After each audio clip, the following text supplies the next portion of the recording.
Later today, President Biden will meet with Mexico's president on the sidelines of the Asia-Pacific Economic Cooperation Summit in San Francisco.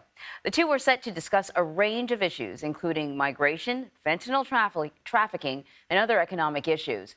The relationship between the pair has been tense in the past, despite the strong alliance between the U.S. and Mexico. So I want to bring in CBS News White House reporter Bo Erickson now to talk a little bit more about this. So I'm glad to see you, Bo. We know that the U.S. and China spoke a lot about cracking down on fentanyl, and kind of the middleman in this supply and demand relationship is Mexico and those Mexican cartels.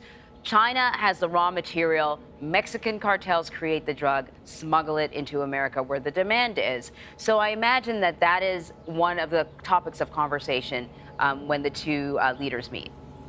Yes, so earlier this week at that summit, President Xi of China and the U.S. President Biden agreed to do more to try to crack down on those chemical compounds that are made in China. They being exported to countries like Mexico, where then these chemicals are taken and made into that very powerful drug known as fentanyl, which is 50 times stronger than heroin. And so the U.S. has been trying to work with Mexico's federal judiciary to try to increase investigations into these fentanyl cartels. So they're trying to do very specific things to crack down on this fentanyl issue. However, there has been some kind of hesitation to fully embrace that just a little bit. So I'm sure that will be a point of discussion today. And we all know that there's just a very high cost of, when it comes to fentanyl, there is tens of thousands of these pounds of chemicals from China through Mexico brought into the U.S. every year, according to the United States. And ultimately, the cost is the American lives lost to fentanyl. There were more than 75,000 deaths of Americans from fentanyl just last year. And of course, immigration, a huge topic between the two countries. But here it's also a huge topic when it comes to the 2024 election period. A lot of candidates campaigning on that, including President Trump, who is saying that he will bring back the Remain in Mexico policy. So while the president of Mexico is sitting down with President Biden, I'm sure part of what he's thinking, too, is if this guy's not here in a year or so, I'm going to have to deal with that other guy.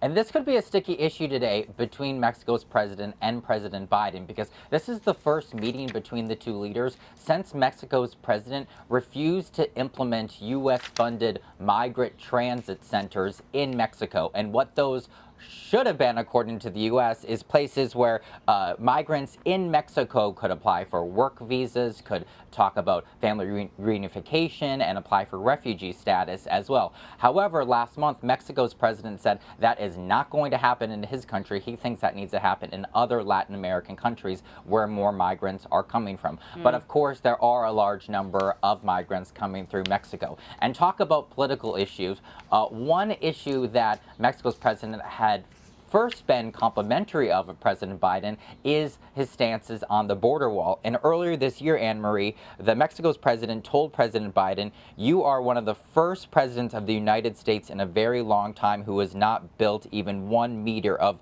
border wall." And he said Mexico thanked the U.S. for that. However, last month, the Biden administration announced that they will be building some new space of border wall on the southern border in Texas.